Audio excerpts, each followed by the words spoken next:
cleanup workers on site and the implications for the public? These workers had inhaled very tiny particles of insoluble cesium in very microscopic forms of glass into their lungs, and the body can't expel those. Could some of the public have been exposed to some amount of this also? When you hear questions like that, that's how you know that you are in the seat that we all share. Nuclear hot seat, what are those people thinking? Nuclear hot seat, what have those boys been drinking? Nuclear hot seat, the corium is sinking. Our time to act is shrinking, but our activists are linking. Nuclear hot seat, it's the bomb.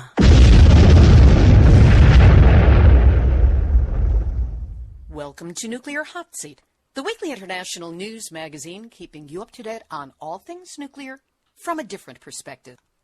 My name is Libby Halevi. I am the producer and host, as well as a survivor of the nuclear accident at 3 Mile Island from just 1 mile away. So I know what can happen when those nuclear so-called experts get it wrong. This week, we interview Nancy Faust of Simply Info on her organization's 5th annual report about what's really going on at Fukushima Daiichi. It names names, cites data, provides footnotes, and translates the tech into normal English that anyone can understand.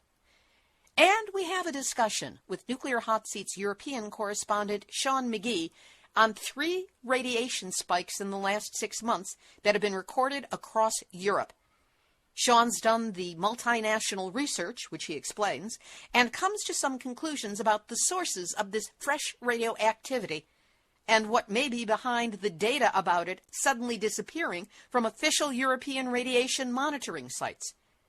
What's interesting is how his research is being proven out by the nuclear industry, governments, and mainstream media sources. Plus, numbnuts of the week for outstanding nuclear boneheadedness, the nuclear reactor duck and cover report on the latest reportable problems at U.S. nuclear reactors, plus news, attitude, and more honest nuclear information than appeared last week in the combined programs of John Oliver, Trevor Noah, and Stephen Colbert. Happy Fukushima anniversary to you, too. But all of our information is coming up in just a few moments. Today is Tuesday, March 14, 2017, and here is the week's nuclear news from a different perspective. Starting out in Japan, where at the Great East Japan Earthquake Memorial Service held in Tokyo on March 11, Prime Minister Shinzo Abe, in his entire speech, did not use the term nuclear accident once. The criticism has been furious, especially by Masao Uchibori, who has been governor of Fukushima Prefecture since 2014. Uchibori expressed his criticism of Abe during a news conference on March 13. Specifically, he said, "To Fukushima residents, it felt strange that Abe left the phrase nuclear accident out of his speech. One must not ignore important terms such as nuclear plant accident or nuclear disaster when referring to what has happened in Fukushima. The government-sponsored memorial service has been taking place every year since 2012, and until last year, Abe spoke about the nuclear accident during his speeches. I liken this to Trump commemorating the Holocaust with a statement that did not once mention Jews. Remember, everyone, history is written by the winners, and when they start excluding your interests, it's time to pay attention and take action." Tokyo Electric Power Company, or TEPCO, the operators of not only the failed nuclear reactors, but also the cleanup, quote-unquote, at Fukushima Daiichi, has had another setback and has had to abort yet another robotic expedition shortly after beginning. The company began preparations for a probe in the morning, but had to cancel the operation when it became clear that the images on a camera placed inside the reactor were not showing up in the control room. Oops! TEPCO is planning to investigate the glitch and relaunch the inspection at some point on Wednesday. or sometime thereafter. According to a statement sent to me and attributed to Fairwind's Energy Education, if TEPCO can't consistently operate something as complex as a robot, then maybe they shouldn't be operating nuclear reactors, one of the most complex technologies known to man and woman. Remember those mountains of green plastics trash bags filled with radioactive soil and debris from Fukushima's decontamination attempts? At a temporary storage site in Minamisoma, Fukushima Prefecture, around 1,000 bags of contaminated soil will be opened and made into construction foundations and their radiation levels measured. The experiment will be done to check, among other things, whether the radiation exposure dose remains at the yearly limit of 1 millisievert or less. Japan's Ministry of the Environment used to allow for reuse of debris with a limit of 3,000 becquerels per kilogram, but as of June of last year, they made it even worse by deciding on a policy of reusing contaminated soil with 8,000 becquerels or less per kilogram in structures such as soil foundations for public works projects.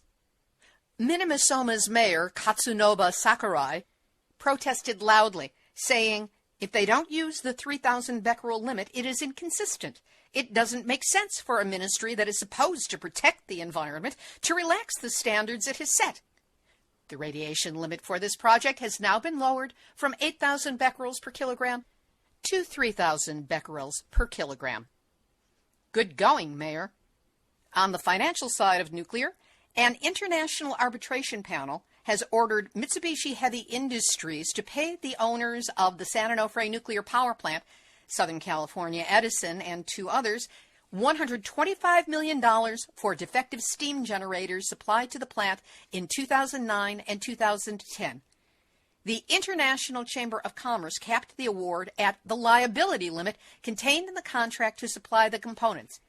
But even as Southern California Edison is receiving $125 million, the tribunal ordered them to pay Mitsubishi $58 million in legal fees and costs. This results in a net award of about $52 million to Southern California Edison, and at the same time, it's the citizens of Southern California who are paying for the decommissioning of San Onofre. And Japan's nuclear and electronics company Toshiba Corporation said it was considering selling its money-losing Westinghouse operations in the U.S., largely because of Westinghouse's work in the nuclear business and its attempts to expand into nuclear construction and services with more business in decontamination, decommissioning, and plant projects. As a result of the drop in its stock price, Toshiba faces the risk of being delisted on the Tokyo Stock Exchange. Over to the U.S., where 13 nuclear resistors from the Pacific Life community were arrested at the Kitsap Bangor Trident Naval Base for blockading the main gate. The base is the Pacific home port of the Trident Nuclear Ballistic Missile Submarine Fleet, the nuclear submarine fleet.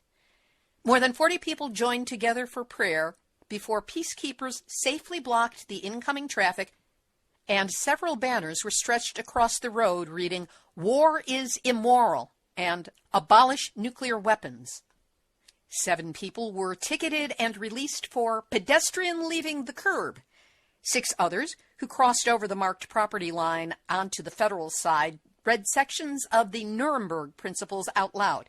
This is a set of guidelines to determine what constitutes a war crime. Then they were arrested by military police and charged with trespass, then received ban and bar letters before being released. We'll have more on nuclear weapons next week when my guest will be Global Network's Bruce Gagnon. And now it's 2 weeks worth of the Nuclear Regulatory Commission, and cover report. Not a reactor, but a definite NRC issue. This is going back to February 11.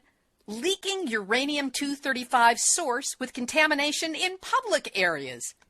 The source, I guess that's the radioactive material, was loaned to Duke University through Los Alamos National Laboratories for experimentation, research, education, and calibration purposes. But during an experiment, the source integrity was compromised and assumed to be leaking. It was also determined that the actual breach of the source occurred on February 11, but it wasn't reported until the 15th, which showed that Duke was not up to standard on its standard operating procedures. Contamination was discovered outside the anticipated areas where contamination was suspected, including on a toilet seat in the residence of a Duke physicist researcher. No word on how the radioactive material got there. There is an ongoing investigation. At Browns Ferry in Alabama on March 2nd, there was notification of an unusual event declared, labeled a non-hostile security event due to introduction of contraband into the protected area. That's all the NRC had to say about it. So it took Evan Bellinger for the Times Daily in Montgomery, Alabama, to report that the contract worker was able to get a small caliber handgun past security at Browns Ferry Nuclear Power Plant. Let's hope the event as billed remains unusual. Let's just rip through them. There was a loss of safety function at Susquehanna in Pennsylvania on March 8th because of human performance error. Dang pesky humans. A hot shutdown or scram at Riverbend in Louisiana on March 10 due to rising reactor pressure caused by the closure of a control valve. At Byron in Illinois on March 5th, an ultrasonic test on a previously repaired reactor vessel penetration did not meet acceptance criteria. Problems at Callaway in Missouri, Waterford in Louisiana, Clinton in Illinois, but saving the best for last. Nuclear hot seat, nuclear hot seat, nuclear hot seat, numbnuts out a week. At the Zion nuclear reactor in Illinois on March 10, a potentially contaminated individual was transported to a medical facility. That sounds appropriate, except the contracted employee was injured by being struck in the back by a cable. They required off-site medical treatment, and it was decided that this event was to be treated as a potentially contaminated, injured individual being transported to an off-site medical facility. Except there was no radiation involved. It was a cable. He was not in a radiologically hot area. There was no reason for doing this. But that's what one of those nuclear experts decided on. So not only was this injured individual transported in an ambulance, a radiation protection technician and a radiation protection supervisor went along for the ride in the ambulance. Radiation surveys were then performed inside the ambulance, in the hospital, and on the individual, and radiation was never detected. That's good news, except it was never a radiological incident. Just like the nuclear industry to look for radiation in all the wrong places. And that's why the nuclear experts at Zion in Illinois are this week's Nuclear hot seat, numbnuts out a week. Internationally, South Korean low-cost carrier Jeju Air has decided not to use Fukushima Airport for planned chartered flights between South Korea and northeastern Japan due to crew fears of radiation, this according to officials. Starting this month, the carrier will switch to Sendai International Airport in Miyagi Prefecture to operate flights between Incheon International Airport and northeastern Japan. Airline staff and stewards expressed health concerns over flights to and from the Fukushima airport. And First Nations tribes located in Canada near Ontario are standing united against nuclear industry plans to truck 23,000 liters of highly radioactive liquid from Chalk River in Ontario across the international border to the Savannah River site in South Carolina using public roads and bridges. The Anishinaabe Nation is standing with the Iroquois caucus in opposing this transport through Anishinaabe Nation and Iroquois territories. Anishinaabe Nation Grand Council Chief Patrick Madabe said, "Water is the lifeblood of Mother Earth. Why would we put our precious resource in jeopardy? A spill into any of the waterways would have a tremendous impact on the Great Lakes.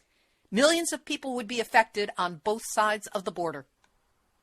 There has been deep concern and many echo chamber interpretations of the recent spate of radiation spikes recorded in Europe. They've shown up in Norway, Sweden, Poland, the Czech Republic, Germany, France, and Spain. Questions abound. Is the radiation all from the same source? Different sources? Why has there been no media coverage? And how has data gone missing from the EU's public radiation monitoring website? Is this a cover-up, or nuclear industry spin, or just basic incompetence? Nuclear Hot Seat's European correspondent, Sean McGee, has been running down the leads and putting the story together. Here's our recent conversation about it, starting with the prime suspect in the case. Sean, what and where is Norway's Halden reactor? Norway's Halden reactor is in the southern tip of Norway, and it borders with Sweden, and it's very close to the coast. There have been a number of incidents in Europe where radiation spikes have been registered. This is in about the last 6-month period of time. These problems started out with the Halden reactor last October. What do we know about what happened at that time? Towards the end of October, there was certainly an issue with the reactor, and there was a report to the Norwegian Radiological Protection Agency, who oversee and have been overseeing the reactor for a couple of years because of certain problems that it's been having.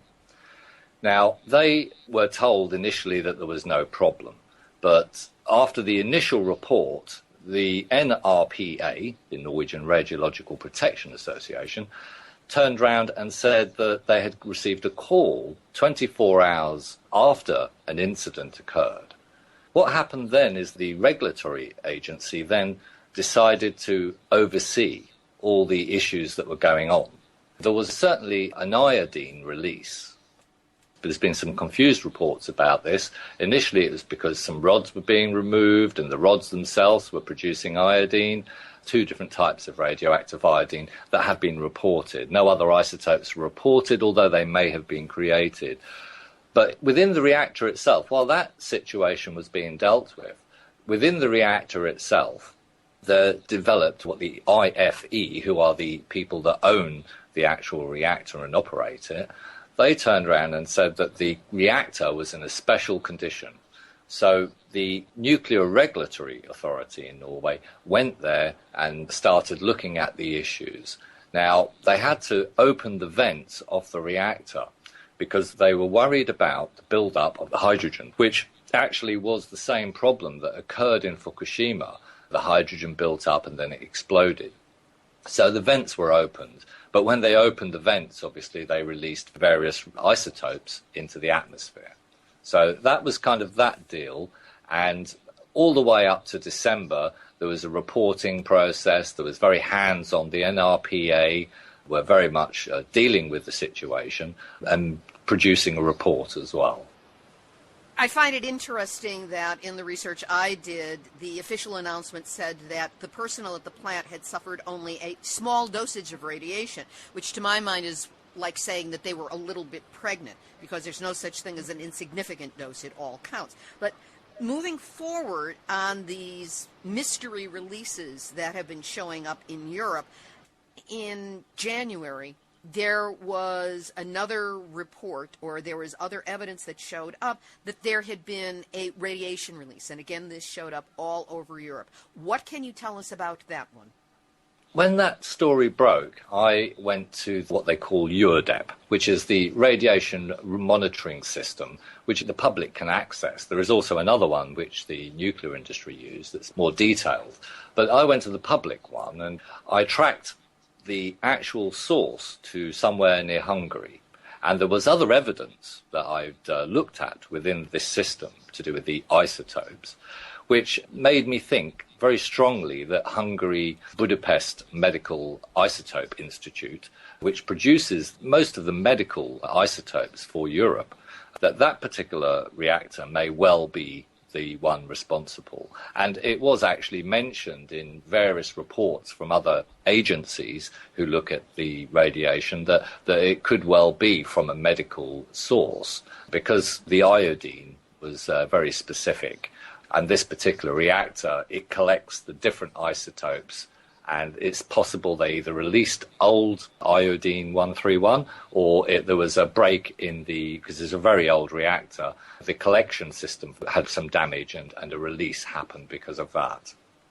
Has there been any update on that information, and is the release ongoing, or did that seem to be a discrete incident that happened? This particular reactor has lots of discrete incidents, and the Hungarians, they're renowned in Europe. They're part of the EU, and they've actually pulled back from the transparency and anti-corruption policies that the EU are treaties that the EU are trying to bring. So that will give you some background to how the Hungarian government might deal with sort of a bad PR nuclear moment. Now, having looked at it, though, I would say yes, there doesn't seem to be any further releases since the January period, or certainly the start of February period, from that area, as far as I'm aware. That brings us to February, where there were several days when radiation spikes were recorded, and yet there seems to be no coverage of it. There's been no accountability of it. And I know that you have done some heavy research into this to try and track it down. What have you found as to the source, and where do we stand with it? To summarize the evidence, I went back onto Eurodebt. I looked all over Sweden and Norway and Denmark, and I looked at the information that was deleted, the data that was deleted from these. And what appears to have happened is that there's been a release from Halden in Norway. The winds were going south in the morning of the 17th.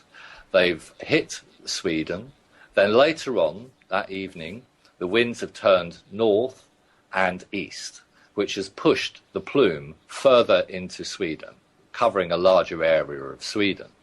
The wind also circulates around that area, but I would say that the main deletions happened over about 3 days. So the 17th there was a release.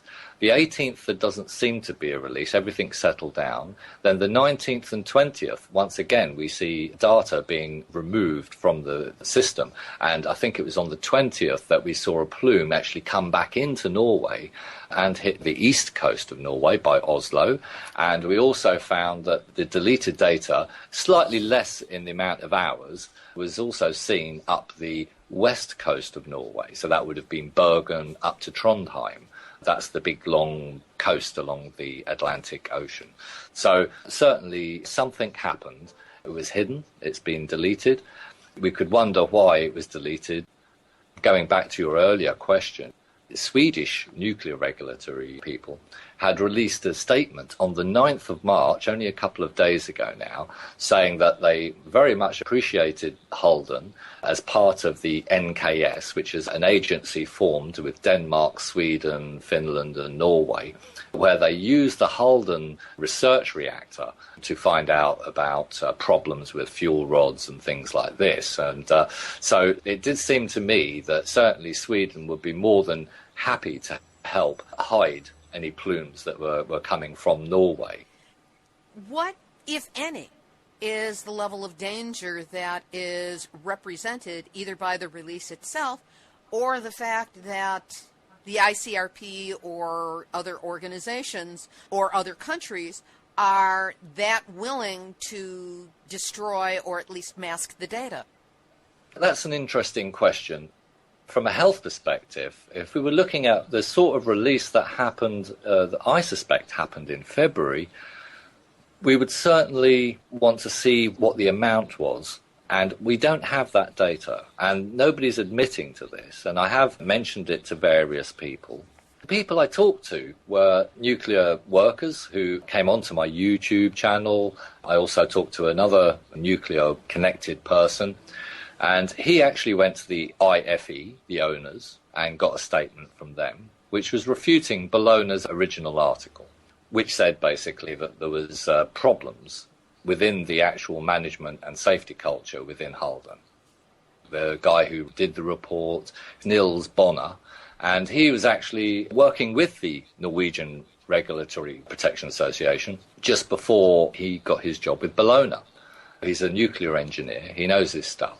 But he actually had talked directly with the NRPA head, who had told them that they had pulled the license. So now, of course, the IFE want to get their license back so they can start their reactor up. What, if any, continuing dangers do we know of or suspect because of this latest series of incidents, certainly at Halden? We could look at wider European issue. I would say that the lack of transparency, with the Fukushima report, it said there should be more transparency and openness and what have you. But we're seeing, certainly in Europe, Scandinavia is part of Europe, we're seeing a culture of deception, dare I say it, where data is being deleted off a public radiation map, which could help to stop these confusions that we see in the social media, and would also allow the mainstream media to access information so they could track what's going on and then ask the relevant people the questions. Now, while they delete the data, none of that is happening. And then we have people saying, well, it's the Russians. Oh, it's all to do with Halden. These are the sort of stories that are going around on the social media, and they're very much incorrect. I had a lot of people come onto my YouTube channel and saying, oh, this is fake news. And I'm saying, no, it isn't actually. I did my research. But the other 10 videos you've probably watched are fake news because they didn't do the research. They're just saying it's all to do with Halden, all the way back from October. And I don't think that's the case. I think because the Norwegian Regulatory Protection Association were so much on the case, and they only did their report in February, and Bologna only did their press release in early March, we can see that there's been ongoing, very close scrutiny of the system. Now, the February release is an issue, and it was done after the report when the Norwegian Regulatory Protection Association had made their decision that everything seemed to be settling down in the Halden reactor. So why that release happened, whether it was an allowed release or whether it was just something they've sneakily done, I do not know. And that's the sort of question a journalist would like to find out about. As to the health effects of these things, well, there's an ongoing dispute around the world about the levels of radiation that is allowable. But we certainly know this iodine is not good for babies, pregnant women. It gets into food and milk.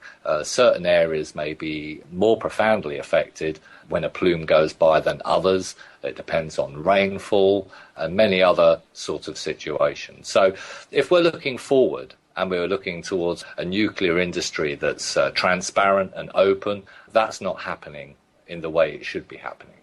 We need more transparency. We need more public engagement with these technologies so that we can feel better, we can report better, and so that we can feel safer. Nuclear Hot Seat's European correspondent, Sean McGee. Links to Sean's article and the source material used in pulling it together is available on nuclear-news.net. And of course, we will link to it on our website, nuclearhotseat.com, under this episode, number 299. This work was accomplished with the invaluable input of Hervé Courtois, Nils Bomer, Bruno Chariron, the Norwegian Radiation Protection Authority, or NRPA, CREROD, which stands for Commission for Independent Research and Information about Radiation, and a big shout out to Bologna.org. A reminder that Nuclear Hot Seat is listener supported and relies on your donations to keep operating. If you, yes you, can help us meet our goals, please do what you can. Any amount is welcome. Consider a Starbucks donation of the equivalent of what you'd pay to take me out for a cup of coffee. It's a great way to get started. So don't wait. Do it now. Just go to nuclearhotseat.com and click on the big red donate button. Know that whatever amount you can offer is deeply appreciated, and you have my gratitude. Now for our featured interview. Nancy Faust is Communications Manager and Research Team Member at simplyinfo.org, a not-for-profit research collective focusing on the Fukushima disaster. Simply Info holds and manages the largest public archive of data on the Fukushima disaster in the world. The group provides in-depth analysis of past and current events related to the disaster to develop a better understanding of what has taken place and to bring that understanding to the public.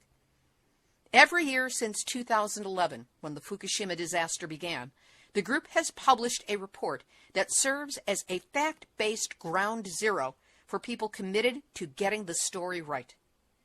This year, their report came out just before last week's Fukushima anniversary, and it is a Bible of accuracy for anyone who wants to know what's really happening at Fukushima. Nancy and I spoke on Monday, March 13, 2017. Nancy Faust, welcome back to Nuclear Hot Seat. Thanks for having me. The 6th anniversary report on Fukushima that was published by Simply Info is quite an amazing document. What is it, and why did Simply Info decide to create it? We've been doing an annual report every year since 2012. They originally started out just as a way to kind of give people that didn't follow the disaster on a day-to-day basis a way to really kind of understand what had transpired over the last year. And we've now been doing those every year since 2012. Have they been in this elaborate a form? Because I remember seeing them in the past, but I don't remember it looking like brochure layout and photos and really well-placed visuals throughout. The report has kind of evolved over the years. The first report we did, was fairly technical. It dealt with a lot of the known information about damage to the reactors and the known situation of the meltdowns at that point, with a few images kind of peppered in between it, and it was mainly just a plain PDF document. And over time, we've kind of evolved and made them a little bit more elaborate and more engaging to read, and we've tried to add some graphics of our own and some better ways to visually explain things each year. I have to admit that that's part of what I really appreciate, because the technical information in particular I do not have an easy time with. And it's almost as if you translated it so somebody with a lesser understanding will be able to at least follow what it is you're talking about. Right, and every year that we do these reports, we try to do them to kind of two audiences. There are people that work in the industry, there are people that are anti-nuclear activists, people that are scientists that understand the deeper levels of information. But we also want to make sure someone who doesn't have that depth of scientific knowledge can still read this and understand what we're talking about and know what's going on. So we try to kind of make sure things have depth, but also have kind of that superficial level where, hey, this is what we found out, this is what happened, here's a picture that explains it. Because many times you can talk about something very technical and it just sounds very abstract, but if you can show someone a picture or a drawing, says, it's this thing over here that we're talking about, and it's related to this other thing in this picture, it's so much easier for people to grasp what we're talking about. This was a major undertaking. The booklet itself is 65 pages in length. Who were the people who worked on it? Because I know this was not a solo effort by any stretch of the imagination by you. The members of the research team work on these reports kind of throughout the year. As we go, we kind of flag things that, hey, this is really important, this event that just happened, that needs to go into the report.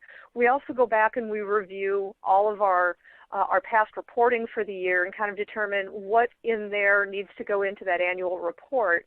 And then we sit down and we discuss what things are important, what things that transpired that people maybe didn't hear about, but are really critical to what's going to happen next, either in the technical aspects or in the social and environmental aspects. And we kind of go through and determine these are certain areas that we need to expound upon. And then we have kind of a collaborative draft process we go through. I'll develop an outline, and then we go back and we review it, and people make comments. And it becomes kind of a group process till we get till the final draft, and then I go through and put it into the final format, to kind of the brochure format where you see it. Give us a sense of the expertise level of the people who work on this document. We have a core group of about 6 people that have been participating since 2011, and some have come on in more recent years as we've started working on aspects that they were interested in or heard about the group. We have people from a variety of backgrounds. We have people that have worked in nuclear issue activism. We have people that have worked in nuclear engineering at the national labs. We have people that have been health physicists and work in scientific research. We have medical doctors. We have computer hardware technicians and engineers. And we oftentimes will reach out to people that don't actively work with us but are specialists in a certain field, and we'll ask them if they can help us understand something better. So if we get something that is very limited to like atmospheric chemistry, we'll try to find someone that, that's their specialty, and if they're willing to go us and answer questions. So we have kind of this core group that has a pretty diverse background in technology, science, nuclear issues, and then we talk to people from all over the world asking them, hey, can you help us elaborate on what we're trying to understand with this? And you pass along the understanding in a very easily accessible way. You cover, it seems, an entire range of issues in the report. I'd just like to touch on a few of them so people could get a sense of what kind of information is there. One of the first is where you go into sarcophagus issues, which I found surprising because from everything that I have read and heard, a sarcophagus is not an appropriate solution to the problem at Fukushima Daiichi. Yeah, the sarcophagus information came out in some technical reports about 6 months ago, and it briefly hit the press in Japan and then kind of disappeared. The decommissioning authority tried to walk back the information, saying, oh, well, we're pulling it out of the report, and no, we're not really thinking about doing this. They were very sensitive to the kind of public outrage in Japan over the idea, because for so long they had been saying, no, we can't just abandon the site. We do have to decommission it. We are going to remove the fuel. And then to see this idea of basically putting a cover building over the entire disaster site and leaving it, of course, completely enraged the people that have been out of their homes for 6 years. And the idea of a sarcophagus at Fukushima Daiichi is a fairly controversial topic because one of the main problems at that site is the groundwater that flows through the site and out into the ocean. And even though they've taken countermeasures to try to slow the groundwater from becoming contaminated and leaking to the ocean, that's a constant process. And if they abandon the site, it would mean that there's just more and more potential for all of that contamination to leak to the sea, for something to degrade over time and leak to the environment. And it's just a really bad idea, and it's really kind of, in essence, would mean they're giving up. In that explanation, you touched on something that I think is really important, and that is, where do you source the information? What kind of resources do you have in order to learn this information and then figure out whether it's accurate or not? We source much of our information from technical reports that come out in Japan. These are reports that happen within the decommissioning authority. Sometimes they'll come from universities in Japan that are working on research in a specific topic. Sometimes it's information that comes out in technical documents that Toshiba or GE put out. So we have kind of this circle of participants in the decommissioning that we monitor and keep an eye out for these technical documents. And then we go through those. Many times it means someone's got to go through and machine translate pages and pages and pages, or if we have something that's very complicated, we have to send it to someone to manually translate it. So this is material that is not generally available to the public. It's not behind firewalls, it's not kept private, but it's very hard to find it. It's not something that's highly publicized. It's not something that's incredibly easy to find if you were to do a Google search, but they are public documents. But because of their technical nature, the press kind of tends to ignore them and focuses more on things like press conferences. Let's get back to some of the issues that are covered in the report. You went into the location of fuel debris, which is not how it's usually mentioned. People will talk about fuel rods or general radiation levels. What do you mean about the location of the fuel debris, and how far does it go? Fuel debris is a term that started being in common use by TEPCO about 2 or 3 years ago. And these various groups that are helping them with the decommissioning and the research and development to do that work have started using this as kind of their common terminology to mean any form of the melted fuel. So any of the fuel rods that were in the reactors when they melted down and then mixed with the metal from the reactor vessel and concrete from the building, that's kind of considered fuel debris. So that's what we're talking about. And fuel debris is such a big deal because this is what's causing all of the radiation and all of the environmental contamination. So finding it is key to being able to, hopefully in the future, be able to retrieve it and put it into some form of isolation. There have been a lot of issues coming up about worker safety. What are just a few that you touch upon in the report? They're starting to find more and more problems with the workers that were there doing the initial disaster response. And these are the workers that the press kind of coined as the Fukushima 50, even though there were actually more than 50 workers. But these were the workers that were fighting the meltdowns, that were trying to do the immediate response after the disaster. And one of the very interesting things they found is they took this group of about 7 workers who had had extremely high exposures during the initial meltdowns. And they tracked these workers over years, and they'd do a body scan on them every year to see where their radiation, their internal contamination of radiation was in their body. And there's a known formula for the body clearing most radiation out of the body. So they kind of knew what they would expect to see, time after time after time as they scanned these workers. But they got to a certain point, and their radiation levels stopped going down. And the researchers that were following them weren't sure why. Well, they went and started scanning just certain sections of their body, and they discovered that their lungs were contaminated. And that's where all the contamination that was still in their body was in their lungs. Upon further research, they found that these workers had inhaled very tiny particles of insoluble cesium. And what this is it was radioactive materials from the reactors in very microscopic forms of glass. So they inhaled these tiny particles of glass into their lungs, and the body can't expel those. You can't quite cough them out. They don't pull into the bloodstream where the body could then process this out and expel it from the body. So these tiny little glass particles in their lungs are lodged in their lungs, and they can't remove them.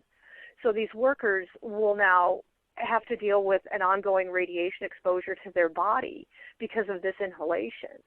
And this raised some very big concerns with our research team because there were many anecdotal comments from people who had been near the disaster site, either before they evacuated or they were just outside of the evacuation areas like in Iwaki, and said that they were experiencing strange symptoms. They were getting bloody noses. They felt like they had the flu. They were getting weird symptoms that almost mimicked radiation exposure, like a high radiation exposure.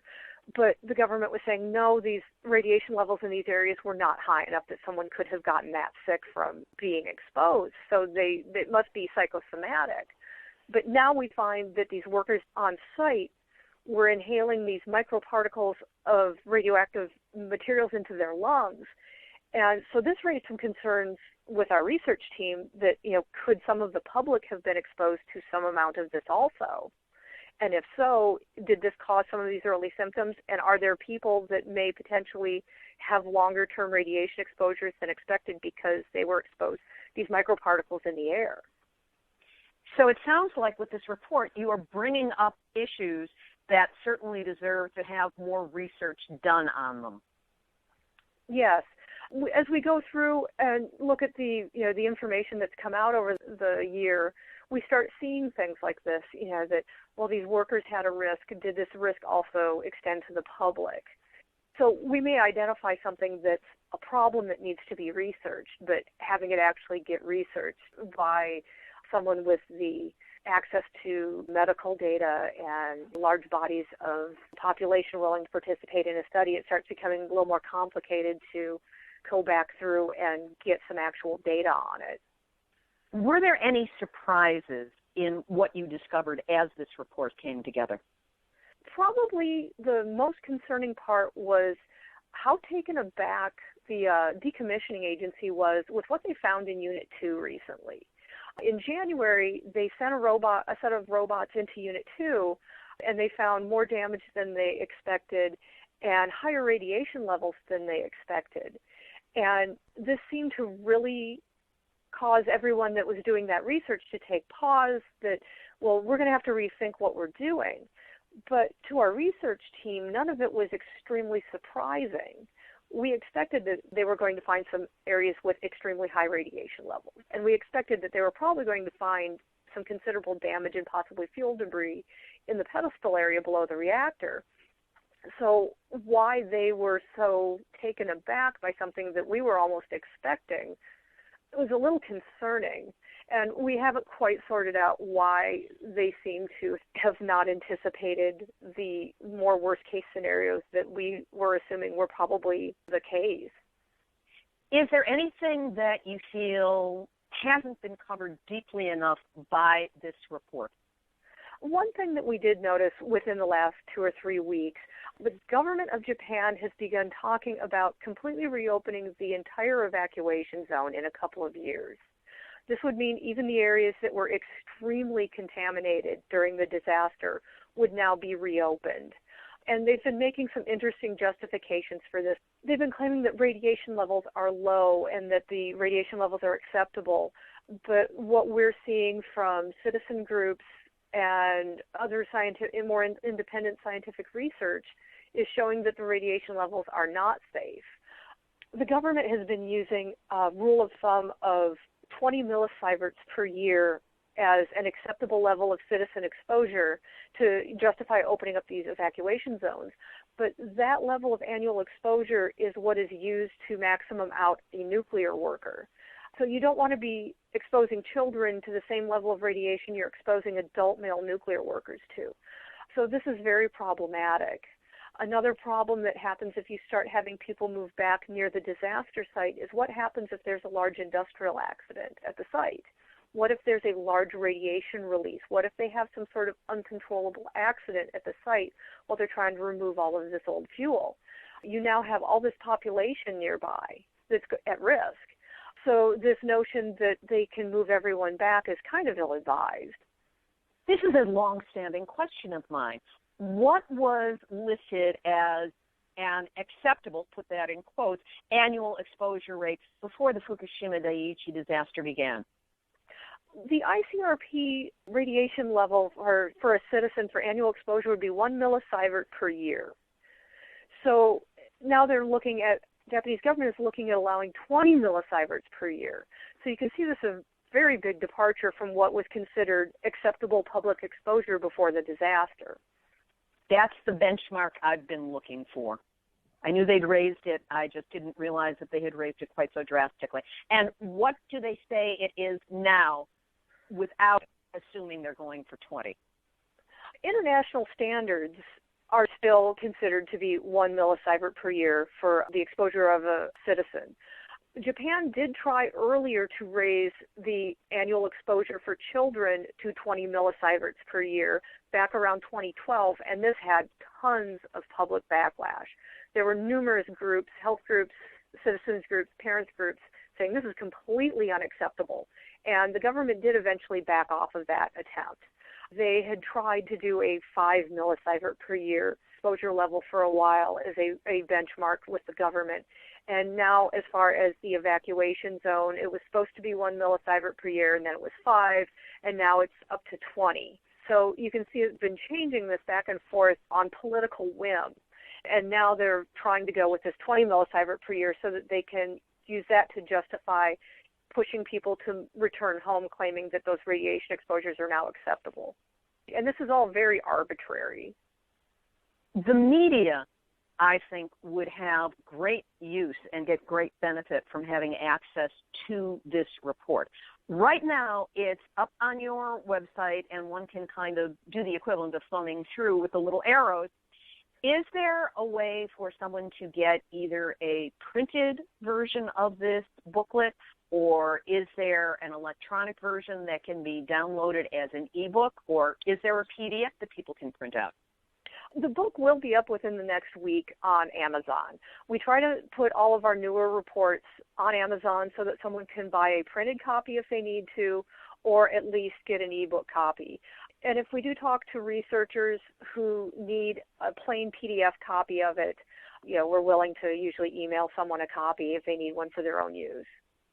I know that your site has one of the most ferocious copyright statements that I've seen, certainly on any nuclear site. protecting your content. If a member of the media or if any of us with our website wish to utilize any of this information, what is the best and most appropriate way to credit you? We have a pretty clear statement as far as what we consider fair use. And we had to do that because we had a number of websites that were just completely plagiarizing our content. And it kind of became a distraction for the work we're trying to do. And we make it clear that if someone wants to quote our work, that's completely permissible. If someone wants to republish it for some reason, they do need to contact us. And we usually go through that on a case-by-case basis. And we also do that because sometimes we do have permission to use someone else's content, and we need to go make sure we have their permission to release it to someone else. Nancy, give us the website so that people can find this very valuable and extremely factual and completely footnoted report. You can find the report at our website, which is www.simplyinfo.org. Terrific. Well, Nancy, we will continue to be in touch with you in the coming year and years of Nuclear Hot Seat for this extremely clear and fact-based, non-all-fact but real fact information about the nuclear situation at Fukushima Daiichi and in Japan. Thank you so much for coming once again onto Nuclear Hot Seat. Great. Thanks for having me. Nancy Faust is Communications Manager and Research Team Member at simplyinfo.org. You can access the free Fukushima 6th Anniversary Report at simplyinfo.org. As of late March, you can purchase a copy on Amazon.com. And, of course, we will link to it on our website, nuclearhotseat.com, under this episode, number 299. Activist shout-out. 2 petitions to sign and a really great article to take a look at. The first petition is the International Signature Campaign in support of the appeal of the Hibakusha, the atomic bomb survivors of Hiroshima and Nagasaki, for the elimination of nuclear weapons. It's a very moving statement that they make, and they're asking for your signature. We will have a link up on the website, nuclearhotseat.com, under this episode, number 299, as we will have links for the other 2 items I'm about to mention. The next one being a petition on change.org opposing the ratification of the Japan-India Nuclear Cooperation Agreement in the Indian Parliament. There's a lot of explanation here, but a major point is that India is not a party to the Non-Proliferation Treaty, and yet it has twice conducted nuclear tests. The proposed Japan-India Nuclear Cooperation Agreement allows India to increase production of both its nuclear power plants and nuclear weapons. Moreover, India's neighboring country, Pakistan, is also not a party to the Non-Proliferation Treaty and also possesses nuclear weapons. It is obvious that this agreement will aggravate the nuclear arms race in the South Asian region. We'll have a link up. Just go there and sign it. And then there's that terrific article by Cindy Folkers of Beyond Nuclear that appeared in Counterpunch on March 6th. The title is Fukushima Catastrophe at 6. Normalizing radiation exposure demeans women and kids and risks their health.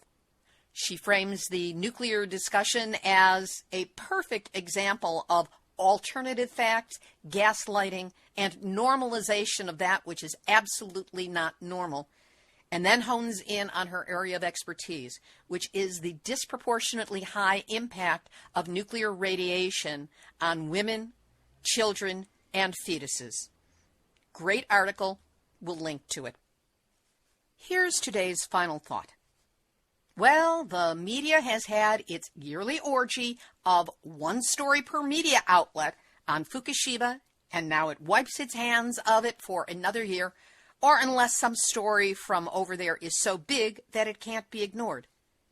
But when it comes to nuclear issues, persistence of vision is a luxury most media organizations don't have. That's part of how the nuclear industry gets away with its spin, dissembling, alt facts, meaning lies, and shirking responsibility for its actions. A reporter pulls a story lead off Twitter or Facebook or gets one from the assignment editor, then does a quick Google search. What does she or he find? pro-nuclear spin pieces that have been search engine optimizationed and tagged to jam the first 47 pages of their Google search.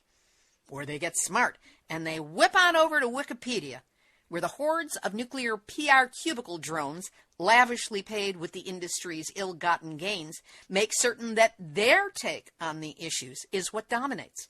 If you've got money and an agenda, it's very easy to manipulate Wikipedia and so many other information sources. Thus, informed, put that in quotes, by pre-spun perspectives, not suspecting or understanding how they've already been manipulated, reporters fresh to the nuclear story know, or think they know, how to handle their report, usually relegating the activist perspective to some minor add-on 2/3 of the way down the story, not the lead perspective. Because, of course, we who have honest concerns about nuclear safety are just being silly, aren't we? Well, the answer to that is no. But they never get the context, the larger story of an industry that practically invented the alt-fact universe. How else do you think the story got swallowed whole, that nukes are clean, green, and sustainable, when the only thing sustainable about them is the toxic radioactive waste that causes cancer and other illnesses for literally hundreds of thousands of years? We as a species should only live so long. So if you're a reporter following any aspect of the nuclear story, or if you're a motivated activist who really wants to dig down into the truth, get and read Simply Info's Fukushima 6th Anniversary Report. It's at least a place to start. And if you have a nuclear story where you're looking for leads or access to reliable, vetted information, contact us by email at info@nuclearhotseat.com and let you know where to find some solid footnoted source material that's probably buried on Google and eradicated from Wikipedia. At least you'll have the grounding to approach your story from a different perspective. And here's hoping you get around to doing it in time. This has been Nuclear Hot Seat for Tuesday, March 14, 2017. Material from this week's program has been researched and compiled from Mainichi.jp, NHK, NukeResister.org, Alliance for Nuclear Accountability, AnishInabekNews.ca, JapanTimes.co.jp, BBC.co.uk, Counterpunch.org, FBSBX.com, Change.org. Again, Sean McGee's report on European radiation spikes is available in written form at nuclear-news.net. Then there's the U.S. Nuclear Regulatory Commission event reports, thanks to Erica Gray. The creatively unfulfilled cubicle drones who grind out ghastly PR for world nuclear news. And a shout-out to the big-hearted planet protectors and peaceful warriors who gather at the Nuclear Hot Seat blog site on Facebook, which you are invited to come visit, join, like, and share our posts with your loved ones. Theme music written by me, sung by Marilee Weber, accompaniment by John Barnard, recorded at Winslow Court Studio in Hollywood. If you have a story lead, a hot tip, or a suggestion of someone to interview, send an email to info@nuclearhotseat.com. We are copyright 2017, Libby Halevi and Hardestry Communications. All rights reserved, but fair use allowed as long as proper attribution is provided. And a reminder that if you appreciate weekly verifiable news updates about nuclear issues around the world, delivered with as much humor and attitude as possible, take a moment to send in a supporting donation to nuclearhotseat.com. This is Libby Halevi of Hardestry Communications, the heart of the art of communicating, reminding you that the cure for global warming is not nuclear winter. So you've all had your nuclear wake-up call. Now don't go back to sleep, because we are all in the nuclear hot seat. Nuclear hot seat, what are those people thinking? Nuclear hot seat, what have those boys been drinking? Nuclear hot seat, the corium is sinking. Our time to act is shrinking, but our activists are linking. Nuclear hot seat, it's the bomb.